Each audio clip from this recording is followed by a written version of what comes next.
Hi, my name is Connie, and I'll be presenting No Ticket today.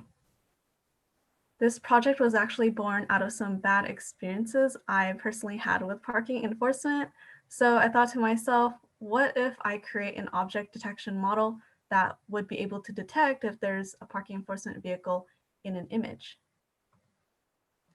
My first step was to acquire the images. To do that, I also had to define what I meant by parking enforcement vehicle. Parking enforcement vehicles can look a little different depending where you live, but as you can see from the picture on the right, I went with the more traditional look. Then to build my dataset, I pulled 1,700 images from 34 videos on YouTube, and I chose this methodology instead of scripting from a Google search because with this method, I could ensure that every image was the same size, I would get different angles, different backgrounds, and different distances of the vehicle and be able to pull a lot of images based off of frames per second.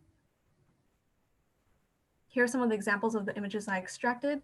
If you look at the image on the top right, I was also pretty amused that I was able to use footage from Grand Theft Auto in my data. My next step was image processing. On the right is a very sped up video of me drawing bounding boxes over some of my images. And to do that labeling, I used a really handy program called 6-Skill Sense. And then I saved my annotations and data in a COCO format. My next step was to build the model. I used Detectron 2, which is one of Facebook's vision libraries, and Torch Vision, which is a part of PyTorch.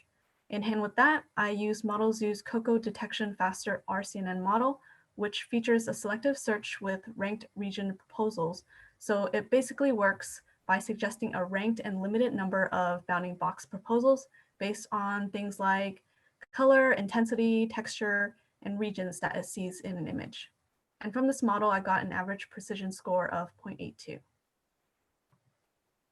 Here are some of the examples of my model predictions. You can see from the left two pictures that the model was able to detect multiple enforcement vehicles, and the two pictures on the right show that the model was able to detect the enforcement vehicles even though it was only given a partial viewpoint. Here are some more examples featuring different angles and distances. I also found something interesting. While my model performed well predicting images from the front, the sides, with multiple vehicles in it, and even with partial viewpoints, it seemed to have more trouble differentiating between the backside of an enforcement vehicle versus the backside of a regular car. So when it came to predicting the backside, and especially if the other vehicle backsides were very close in proximity to the enforcement vehicle, I noticed that the model was more likely to predict incorrectly. And there is some intuitive sense to that. The backside of vehicles in general don't look as unique as the front side or the sides of the vehicle.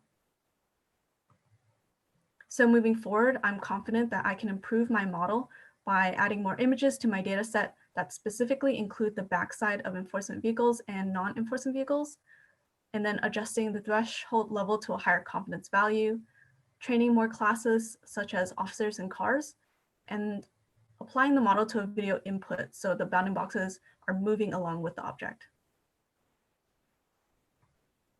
Thank you.